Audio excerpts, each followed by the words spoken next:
राजीव चंद्रशेखर जी, आपके साथ शुरुआत करते हुए सवाल यह है कि सरकार किस हद तक जाने को तैयार है। ट्विटर, सिर्फ मैं इंडिया की बात नहीं कर रही हूं, ट्विटर इंक, वो जो अमेरिका में बैठे हैं, कुछ भी इनसे पूछे कहते हैं भैया हमारा ऑफिस तो वहां पर है। सवाल यह है कि सरकार किस हद तक जाने को तैयार है कि वो हिंदुस्तान में काम करते हुए जो सबसे बड़ा उनका बेस है सोशल मीडिया यूजर्स का, इंडिया जैसे मुल्क से, उस देश के नियमों को, नए आईटी नियमों का वो हर हाल में पालन करें। अगर नहीं करते हैं, किस हद तक जाने को तैयार है आपकी सरकार? राजीव जी। अंजना जी, थैंक यू, आपने बुलाया मुझे आज। मैं सरकार का जो रवैया है और सरकार का जो व्यू है, हमारे मंत्री जी रविशंकर प्रसाद ने काफी स्पष्ट कर दिया है कि अगर इस देश में छोटा या बड़ा, इंडियन या फॉरेन किसी भी कंपनी को टेक्नोलॉजी सेक्टर में काम करना हो, इन्वेस्ट करना हो, तो एक बेसिक मिनिमम रिक्वायरमेंट उनका यह है कि इंडियन लॉज का उनको कंप्लायंट करना, एकदम जीरो टॉलरेंस, उनको कंप्लायंट करना ही पड़ेगा। हाँ। ये फेसबुक हो या टाटाज हो या रिलायंस हो या ट्विटर हो।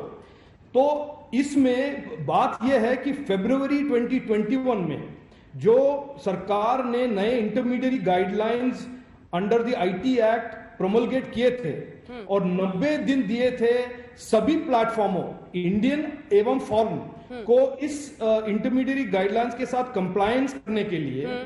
90 दिन के बाद भी ट्विटर ही ऐसा एक कंपनी है जिन्होंने इस आईटी गाइडलाइंस को कंप्लायंस में नहीं किया है। फेसबुक, गूगल, इंडियन कंपनीज, सभी और प्लेटफॉर्म्स जो हैं, they are today compliant with IT guidelines.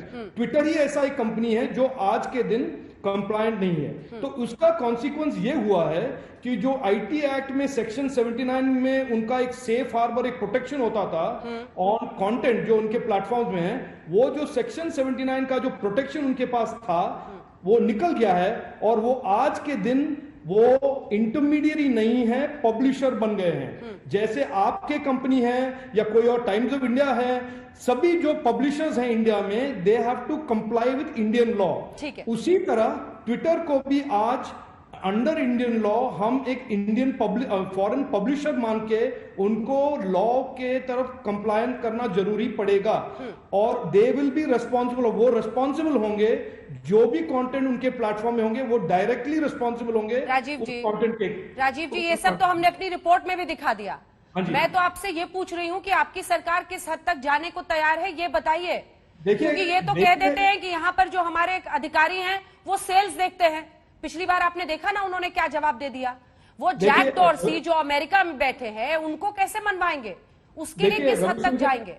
देखिए, रविशंकर प्रसाद जी ने बहुत सख्ती से और बड़ी स्पष्टि से कह दिया है कि इंडिया में अगर आपको काम करना है तो आपको लॉ मानना ही पड़ेगा।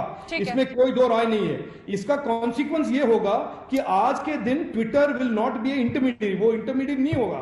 आज से वो एक पब्लिशर है और पब्लिशर का ये जो भी कंप्लायंस की जरूरत है, जो आपके कंपनी, जो दूसरे जो मीडिया कंपनीज हैं, वही कंप्लायंस रेस्ट्रिक्शंस ट्विटर पे पड़ेगा।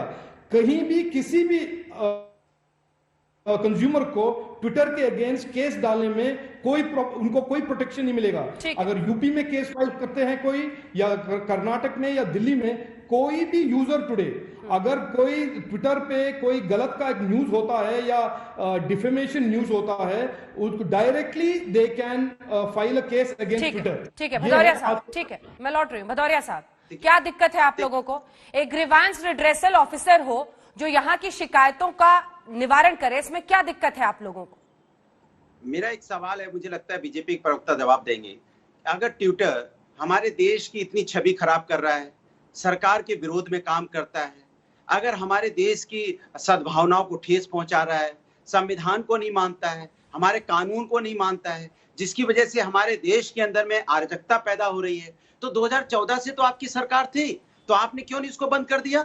बंद कर देते आप, क्यों इतने दिन तक आप चलाते रहे? इसके मतलब आप उसको प्रोटेक्शन दे रहे थे जब तक आपको उससे फायदा मिल रहा था। आपकी अभिव्यक्ति की आजादी उसमें आ रही थी, आप उसमें वहां प्रोपेगेंडा फैला रहे थे, तो आपके लिए बहुत अच्छा था। बंद करना चाहिए ना। मैं तो अभी भी कहता हूँ, हिम्मत दिखाइए, आप हिम्मत दिखाइए, 48 घंटे के लिए बंद करके एक बार दिखाइए ना, पता चले ना कितनी हिम्मत है आपके अंदर के 48 घंटे के लिए आपने बैन कर दिया। इतना ही करके दिखाओ, बात राजीव जी, ठीक है। मैं इनसे पूछता हूँ ना, 48 घंटे के लिए बंद करके दिखाएं।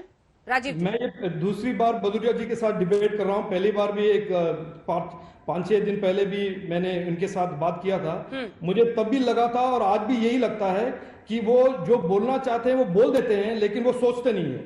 मैं कह रहा हूं कि फरवरी में एक नया गाइडलाइन आया था और फरवरी से मई तक उनको 90 दिन के लिए कंप्लायंस का टाइम दिया गया था। ये फरवरी से पहले ये गाइडलाइन थे नहीं, 2014 से आज तक इसीलिए ये अकाउंटेबिलिटी के लिए गाइडलाइन लाए गए थे फरवरी में, और वो वायलेशन में है मई 25 के बाद। मैं कह रहा हूं, आपको समझ में आ रहा है तो आप समझिए। ये जो गाइडलाइंस आए थे फरवरी 2021 में, राजीव जी, और उसका टाइमलाइन दिया गया था। गाजियाबाद में बुजुर्ग की पिटाई का वीडियो वायरल हुआ ना, उसके बाद अगर रोकना है तो वक्त पर सख्त कदम उठाना होगा ना। वो तो बार बार मुंह चिढ़ा रहे हैं वहां से बैठकर।